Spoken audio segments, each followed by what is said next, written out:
이 추운 겨울에 특히나 더 힘드신 분들 계실 겁니다. 물론 이제 노점상도 힘드실 테고 야외에서 일하시는 분들도 힘드시겠습니다만 아예 노숙을 하시는 분들도 특히 이제 겨울에는 건강을 또 잃을 수도 있고요. 그런데 그 노숙인들을 도와주는 분도 있다고 합니다. 직업적으로요. 오늘 직업의 세계에서 35년째 묵묵히 노숙인 관리를 해온 분을 만날 텐데요. 한경비즈니스 강홍민 기자에게 들어보시죠. 안녕하세요. 안녕하세요. 저는 솔직히 노숙인 관리인이 있다는 것도 몰랐습니다. 저도 이번에 처음 알았어요. 근데 이분은 35년째 노숙인들을 도와주고 있는 분이에요? 그렇죠. 직업적으로요? 맞습니다. 이분이 1989년에 네. 중랑구청 이제 기능직 공무원으로 임용이 돼서 한 2년쯤 후에 사회복지과로 발령을 받으면서 이 노숙인 관리 이 직무를 시작을 했다고 하는데 당시만 해도 공무원들이 이제 돌아가면서 노숙인이나 이제 동네에 있는 불황인들을 선도하는 업무를 했어요. 근데 이분 역시 이제 그 일을 하다가 아예 사회복지과로 발령이 난 거였고요. 이분이 올해 53년생. 네. 올해로 72이신데 한 10년 전쯤에 정년퇴직을 하고 중랑구에서 이제 대체할 사람이 없다 그러면서 이분을 공공근로계약직으로 제안을 해서 지금까지 중랑구의 노숙인 관리를 해온 분이었고 그동안 얘기를 좀 들어보니까 뭐 수천 건의 노숙인 민원을 해결하고 그리고 이제 노숙인 계도 관리 공무에서는 굉장히 베테랑으로 꼽히는 분이었습니다. 근데 지금 70이 넘으신 나이에도 아직까지. 이야, 현역. 대단하시네요.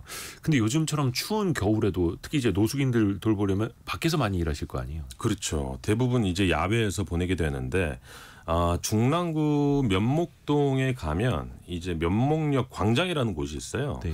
주로 이곳에서 근무를 하고요. 인터뷰 당시에 이제 제가 직접 가보니까 역 광장 주변에 이 335 앉아서 시간을 보내는 분들이 굉장히 좀 많았거든요. 노숙인들. 노숙인은 아닙니다. 근데 노숙인으로 좀 보이는 그런 분들이 좀 많았는데 이분이랑 같이 이렇게 지나가니까 형님 어유 어쩐 일이세요? 그러면서 인사를 다 하시더라고요. 뭐 35년째 그 일을 하셨으면 그러니까 웬만한 분들은 이제 다 아는 상황이었는데 뭐 현재는 중랑구에는 그 노숙인들이 그리 많지는 않지만 IMF 때는 굉장히 어마어마했다고 합니다. 사실 이제 노숙인들이 이곳저곳 돌아다니면서 옮겨 다니는 그런 생활을 하시기 때문에 뭐 어디서 온지도 모르는 이런 노숙인들이 문제를 일으키면 뭐 그 문제를 해결하고 뭐 환자가 생기면 병원을 데려다주는 어떻게 보면 이제 키다리 아저씨 역할을 이분이 한 셈이죠. 노숙인들의 대부시네요, 거의. 노숙인 관리하다 보면 이게 어떤 뭐 프로세스 같은 게 있을까요? 일의 절차라든지 뭐 보고 시스템 이런 게 따로 있을까요? 네, 있었습니다. 이 면목역 광장이 지하철역이다 보니까 아무래도 유동인구가 좀 많잖아요. 그렇기 때문에 이제 민원이 좀 자주 발생하는데 그걸 일일이 이제 체크하고 민원 발생하면 뭐 단속도 하고 그리고 이제 어떠한 뭐 일이 발생했을 때는 사진 촬영을 해서 그 근거를 남기고 뭐 새로운 노숙인이 왔다. 그러면 이제 인적사항을 체크해서 구청에 보고하는 시스템을 하고 있었습니다. 뭐 개인적인 경험을 좀 말씀드리면 저도 대학교 때 아르바이트로 모 백화점에서 보안 요원 이런 거 아르바이트를 좀 했었거든요. 겨울방학 때. 어울리네요. 근데 거기가 전철역 기차역이 있는 그 역사에 있는 백화점이었어요. 그래서 노숙인들이 추우니까 백화점 안으로 계속 들어오시는 거예요. 네. 그분들을 이제 밖으로 모시는 게 주요 업무였습니다. 근데 되게 좀 힘들죠. 굉장히 힘들죠. 거칠기도 하고 그분들이 좀 취해 있기도 하고. 근데 이분도 35년째 하고 계시는데 노숙인 관련 일을 하실 때는 처음부터 이거 되게 쉽지 않았을 텐데요. 그렇죠. 보통 이제 노숙인들이 이 경계심이 높고 그리고 이제 음주가 잦다 보니까 그렇죠. 아무래도 주변에 좀 피해를 좀 많이 발생하게 만드는데 그런 부분들을 정리를 해야 되니까 늘 사건 사고가 끊이지 않았다고 합니다. 예전에 좀 한 일예로 에피소드를 들었는데 질이 좀 나쁜 노숙인 무리가 좀 있었다고 합니다. 그래서 이제 거기를 정리하기 위해서 이분이 갔더니 무서울 텐데. 갑자기 그 술 취한 노숙인이 네가 이분 이름이 이제 이명식 씨거든요. 네가 이명식이야? 네가 뭔데 왜 노숙인들 일에 참견을 해? 그러면서 주변에 있는 빈병을 깨서 위협을 뭐 이렇게 들이밀었다고 해요. 이분도 이제 좀 무서웠지만 대뜸 그래 그럼 한번 해봐라. 라는 식으로 진짜. 옷을 벗고 막 이렇게 더 이제 세게 나갔더니 그분이 이제 형님 아이고 죄송합니다. 길을 꺾어버리셨네. 그렇죠. 이런 부분이 아무래도 좀 많아서 좀 필요하다고 합니다. 진짜 노숙인들의 대부시구나. 와, 근데 사실 이런 위험한 순간들도 있는 거고. 근데 어떻게 보면은 노숙인들이 이명식 선생님을 받아들인 거잖아요. 네, 그렇죠. 마음을 어떻게 돌렸을까요? 아무래도 그 노숙인 분들은 생활 환경이 좀 어려운 분들이 많기 때문에 이분의 이야기를 주변에서 좀 꾸준히 듣고 하는 게 좀 도움이 됐는데 사실 좀 노하우가 있었는데요. 노숙인들 중에는 이제 기초생활보장 대상자로 등록이 안 된 분들이 굉장히 많답니다. 이게 어떻게 신청해야 되는지도 모르고 본인이 뭐 해당되는지조차 모르는 사람들이 많기 때문에 이야기를 좀 들어보고 그 요건이 되면 구청에 데려가서 뭐 신청해주는 이런 실질적인 도움을 많이 줬다고 해요. 그러니까 이제 주변 노숙인들도 좀 믿고 따르게 되고 이게 소문이 퍼지면서 조금 더 이분의 생활 반경이 좀 더 넓어지는 거였죠.